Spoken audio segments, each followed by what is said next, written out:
Welcome to another episode of Guide Live B2B Jam Session. Happy Monday afternoon. For some of you, it's quite the evening. Wherever you're tuning in from, much love to Oakland, California. Tuning in from our backyard of Oakland, California. I had a lovely weekend this weekend. Let us know what you did this weekend to enjoy yourself. In fact, I actually tried to go into a basketball court. And once I arrived at the basketball court, there was no nets. That's how much we're staying at home in Oakland, California.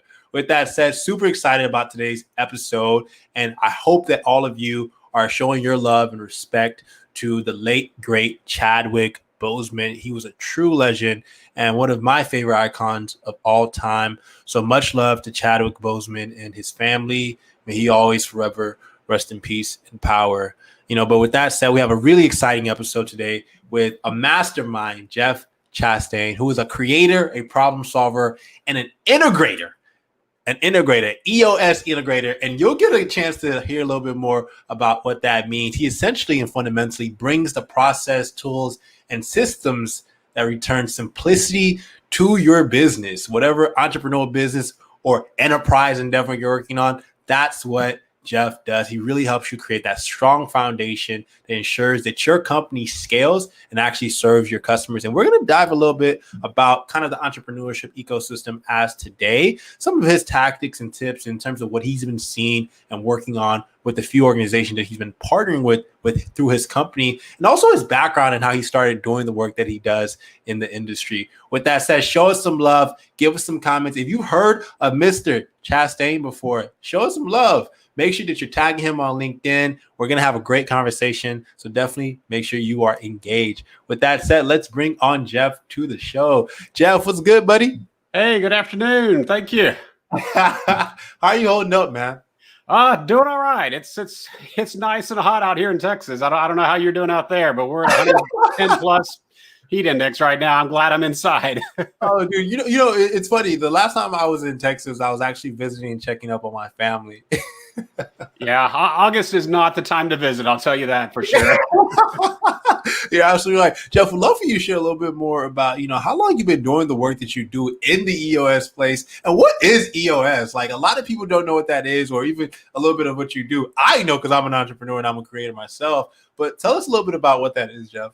Well, sure. No, EOS is the entrepreneurial operating system. And it's actually a system that was developed by a man named Gino Wickman years back, kind of a thing. This has been around for a long time, but really honestly, it's just a basic set of business practices, business principles, tools, kind of a thing there, that with the goal really of trying to bring simplicity back into an entrepreneurial organization. So it's really trying to just what I run into a lot of times with entrepreneurs, and I'm a visionary myself, kind of a thing. So we're always out there having new ideas. Occasionally one of them actually sticks, kind of a thing. We can turn it into a business, but we're very rarely business types. So we're out there selling IT services or doing whatever kind of a thing we're into. And I ran into this years back, kind of a thing, when I had my own MSP. And it's like, okay, I was out there to sell technology, fix computers, things like that. Okay, how are you going to scale a business? How are you going to grow a business? What does this really mean? And many times we kind of do it flying by the seat of our pants, honestly, just winging it here. We're going to figure this out. And that's really what EOS brings, is kind of that basic underlying foundation to a business without having to go have an MBA background, basically. It's so fascinating for you. Who are some of the EOS leaders that kind of inspired you to start kind of getting into this space and work? Was it kind of a moment when you realized that, oh my goodness, this is actually a field of discipline, would love to be involved in it? Yeah, it really was. It was because my background's in technology as well. I started out with Hewlett Packard for a number of years until I got tired of corporate politics, honestly, and went out, ran my own from a virtual CTO standpoint, my own consulting firm there. Like I said, I had an MSP for a number of years, and I just kept running into businesses that I was working with that were looking to technology basically as a solve for various issues that, hey, we need to increase sales here. So let's go put in a better CRM system. That's going to fix all the issues. And the reality is technology just basically amplifies whatever's underneath it. So if you don't have a sales process, if you don't know who your trying to reach in terms of your market, things like that, just sticking on a new CRM is not going to do anything. So I would have customers mad at me, mad at the tools, et cetera. It's like, hey, we put in this new CRM. We didn't double our sales. What's going on? Yeah. So it was actually of all things, an Amazon wish list suggestion that said, hey, why don't you go look at Traction, recommend this book for you. Yeah. And picked it up. And I'm a big process guy by just personality, by nature. I love tools. I love process, and picked that thing up. And it was just like, wow, this is what I've been looking for, what I needed years back in my MSP. This is what these customers really need. Okay, we've got to build the foundation of the business before we can go layer technology in on top of it to move things forward and scale things. And that's was really my introduction at that point to EOS. And it just, to me, made so much sense. It's like, okay, made the career shift. Basically, I went from consulting to coaching at that point to say, okay, let's bring EOS here instead and bring some real value here underneath before we start looking at tools and people and everything else that need to go on top of it. Wow, it's such a powerful concept, because my philosophy has always been that for any successful business, you have to have that core foundation, and then you scale it, right? You don't want to start. You can build the plane while you're flying it. It works. But at the same time, too, it also works if you just lay the foundation and gradually build the plane as well. What are your thoughts on it, Jeff? Oh, it definitely is. I look at it as the old story about building a house on the rock versus a house on the sand kind of a thing there, that there's going to be challenges. Obviously, we're facing a rather global challenge right now for most businesses, but there's always going to be some kind of challenge, either local or global kind of a thing. And it really comes down to what the foundation of the business is. Do you have a solid vision? Is everybody working the same direction? Do you have a solid plan for the right type of people, or who you're going to bring people in? Do you have numbers, honestly, to run the business on, kind of a thing? Because a lot of times, again, entrepreneurs it's wishes, egos kind of thing. I want business to be this way. It's like, well, no, what is your financial numbers? What does your actual data numbers really tell you that you can do? Not what do you want to do? And many times, honestly, they just simply don't know. At all, right? It's without that foundation, it's like, okay, yeah, you're building on top of the sand, and one of these days something's going to happen. And are you going to be able to handle it or not? Yeah, would love for you to tell us a little bit about an entrepreneur you've worked with or that you've seen that successfully implemented EOS, or some of the businesses and clients that you work with through your work. Well, it's a definite journey, because that's one thing that I honestly love about this, because I've been out there, business owner myself, kind of a thing. There's all kinds of, go sign up for our video program, or go sign up, go read our book, whatever.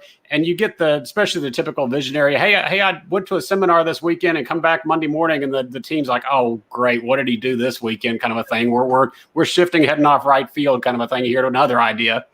But EOS, at least from my perspective, from an implementation, is completely different, because it's a full journey. And we actually refer to it as a journey, that we actually do it as almost more of a phased kind of learning, to where we'll go in actually on a monthly basis up front, actually work with the entire leadership team, really help and start teach kind of those tools, help them really start understanding and implementing it, to where they can go back literally the next day and start working on it, and then bring that kind of discipline and that kind of accountability, that we'll come back in a month later and say, okay, how have things gone the last month? What do we need to address? Let's move forward, kind of a thing. And really just start building that cadence, so that most of the time I'm working with a client, it's a 2-year-long journey for them to really develop a full mastery of the system and get that under their belt. But because it's building up that muscle memory there, it's not one of those things, like I said, where you read the book and then maybe you picked up a few little tidbits out of it that you want to try to implement, but you really didn't get any significant value out of it. It's like, I look at it almost as trying to teach a kid how to ride a bicycle, kind of a thing there. Okay, you've got to, once you learn it the first time, I haven't honestly ridden a bicycle in several years, but I could get back on it and do it almost instantly, just because you've got that muscle memory built. But my job's not to sit there and literally run beside you for the rest of your life, holding on the bicycle seat. It's my job's to teach you, to sit here and give you that ability to go run your own business and have that kind of clarity, that kind of work in there.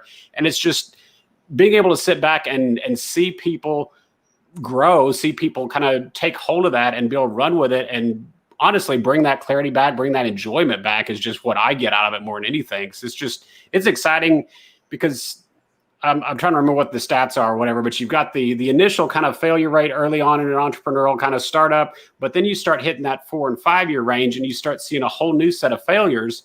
And a lot of that is because you've gone through, you've built your business at that point, you've got sales and stuff going, but you basically, without that foundation, you end up kind of stuck in the mud that it's like, okay, now we've added more people. Aren't we supposed to be automatically selling more or doing more kind of a thing there? And the visionary types especially take that and say, okay, this is not working anymore. I'm dealing with issues. I'm dealing with people problems. I'm dealing with customer complaints. I'm just going to bail out of this thing, go start over something new. And that's really, by putting in this kind of a system and working with them, that really reinvigorates that excitement they've got. And that's really why I love doing this more than anything. Yeah, and to your point too, right? That it's all about the sustainable growth. It's funny because you read a lot about entrepreneurs who, once you hit that 5 or 7 year cliff, right? It's like, where's the business going?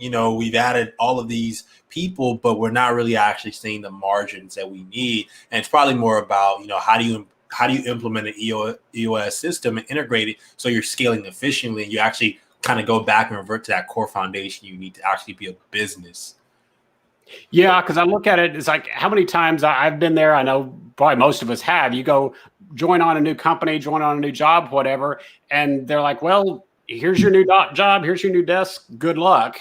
And it's like it's weeks or more trying to figure out, okay, what in the world am I supposed to do? Who am I supposed to talk to? It's like that's just wasted resources. Whereas if you had that true vision, if you had your processes set up, if you had your structure set up to where literally you could bring somebody new in and say, okay, here is everything you need to do to go be effective today and be productive today.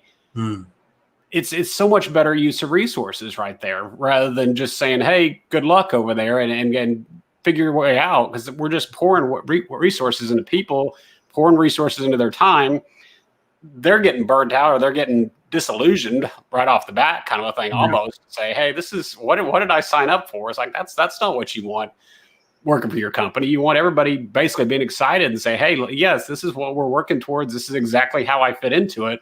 And I forget what it was. It was a Harvard business study I was looking at one point that said basically 1 out of 2 people didn't really even understand the overall vision, the overall direction, what this company's doing. And even it was even higher numbers, I believe, that basically said, I don't even know where I fit into this. That, okay, I know what the company's doing. I don't know where my place is in this. It's like, okay, that's just not a good use of our resources. And it's like, why would we not want our people to be excited about coming to work with us? Yeah. Yeah. What would you say for an entrepreneur right now who, he's probably starting a business post COVID-19 and he's like, man, there's all these different ideas, there's these different verticals that, we can build our business in. But how would you kind of encourage them to really come at it from a foundational standpoint, or implementing some sort of EOS system? What are like 2 to 3 takeaways that you would give for that kind of entrepreneur? Because we definitely have some in our guide community. Oh yeah. No, it's really, to me, it's the biggest key right off the bat is simply with the vision side. Okay, what is your vision? Making sure that you've got a very clearly targeted, very simplistic, very straightforward vision to say, okay, we're going to go solve this problem for this group of people, tight market, et cetera. Make sure you've got that one plan in place, because I've done this before. When you go out with the shotgun approach of, okay, we're going to try be anything and everything for everybody, that's where you get into problems. And I've seen it illustrated that from a startup perspective, kind of a thing, you're out selling blue widgets or whatever kind of a thing there, and you get the call. In the early days, you're basically saying yes to anybody that's going to hand you money, kind of a thing. So you get the call and the guy says, well, I know you sell blue widgets. I heard that from so-and-so. I really need some red widgets. Can you make red? It's like, sure we can. Obviously, yeah, we're going to sell anybody. Well, great. I need 5,000 of them. Okay, that's bigger order than we've ever done, but sure we can do it. Great. Can you do it by next Tuesday?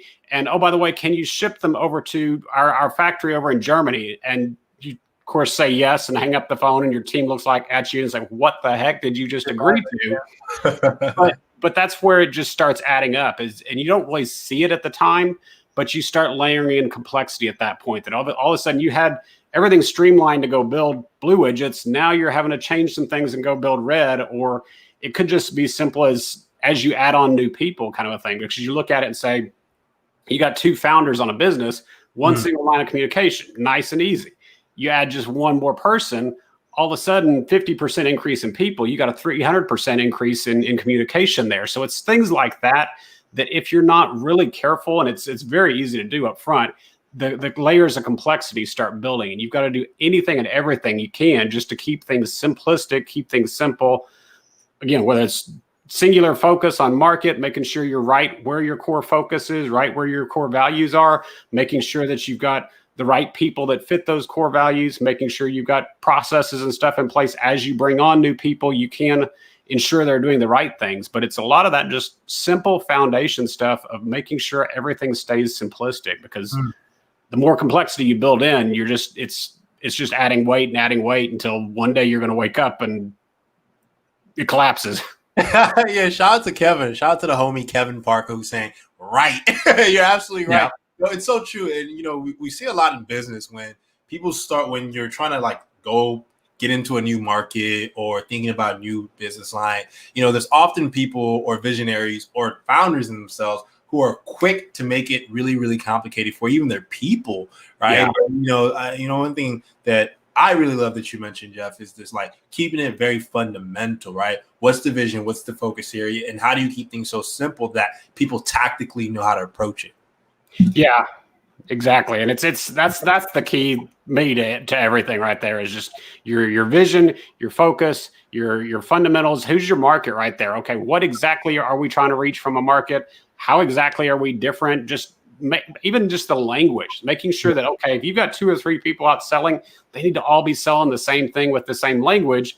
Otherwise, you get the fulfillment department on the back end saying, okay, what has he gone out and sold now, kind of a thing. Simplicity across the board. Yeah. Jeff, we'd love to have you share, who have been some of your favorite brands that you just like, you've loved how they built the companies and you're like, oh yeah, they definitely are using some sort of EOS method or something like that. No, it's one of those that honestly from the outside, unless it's published, you'd never necessarily know they were EOS, but it's just, you look at it and say, okay, are they a fundamentally strong brand? And a lot of times it's things like these situations today, right now, that it's, at least in the businesses that I'm working with, it's not specific so much on any given industry, that it's really, it depends on how they were situated, how they were built beforehand, that the ones that were already somewhat questionable, maybe they didn't know it because they had profit. And that's the key, is when you got money everywhere, when you got profit, that covers up a lot of inefficiencies. But these days, when all of a sudden profits are drying up for a lot of us, kind of a thing, that exposes a lot of those inefficiencies. And all of a sudden you start seeing those struggles there. So it'll be interesting. It's almost kind of morbid, kind of looking at it, but it's always with one of these. We saw it in 2008. It's like, okay, what are the companies going to be that come out of this? What are the new names, especially, but even still, what are the ones that come out stronger? Because we saw, I'm trying to remember, draw a blank on names. It's like Uber and some of those other ones were the ones that came out in 2008, just out of nowhere. It's like, okay, well, who are going to be the ones that come out today? And a lot of those really come down to, okay, what are you doing today in order to come out strong in a year from now? Because if you've got the resources, the ability to turn around and reinvest, okay, sales are down or process production right now is down. That's the time, honestly, if you've got the resources to go back and reinvest, because it's a whole lot easier to make those foundational improvements, strengthen that foundation today than it will be in a year from now or 2 years from now, when all of a sudden you're trying to go full speed again. And now let's try to build the infrastructure underneath while we're doing 100 miles an hour instead of today when we're okay, it's only 25 or 30. Yeah, it's so powerful, man. Because my belief is that a whole bunch of startups in Silicon Valley need to listen to this. Right? Founders in Silicon Valley really need to listen to this, because personally for me, have never been of the mantra of break fast or move fast and break things, because don't think that's actually good for the customer or even for the business in itself. It's often really much more better when you actually have a great plan of action, but also are moving sustainably, right? You can move fast and still be right? And still validate, right? One of my biggest, I'm a huge fan of validated learning, right? Which is a really powerful agile methodology. And I see a lot of connection between kind of how do you create that EOS foundation, but also validate as you build. Yeah, it really is, and it's a very iterative basis. Same kind of idea that okay, a lot of times we'll look at one of the keys we push is having a scorecard where basically you can sit there and look at. Imagine you're sitting on the beach or whatever. You've got one sheet of paper that the waiter brings you. It's got a set of numbers on it, and you can know clearly is your business on track, off track, kind of a thing. But we make a first pass at that actually at one of our very initial coaching sessions, and even tell them up front, it's like, okay, this is going to be a 2 or 3 month journey. As you sit here and get comfortable with these numbers, figure out, okay, does that number really tell me what I need to know, or do I need to go find a different number?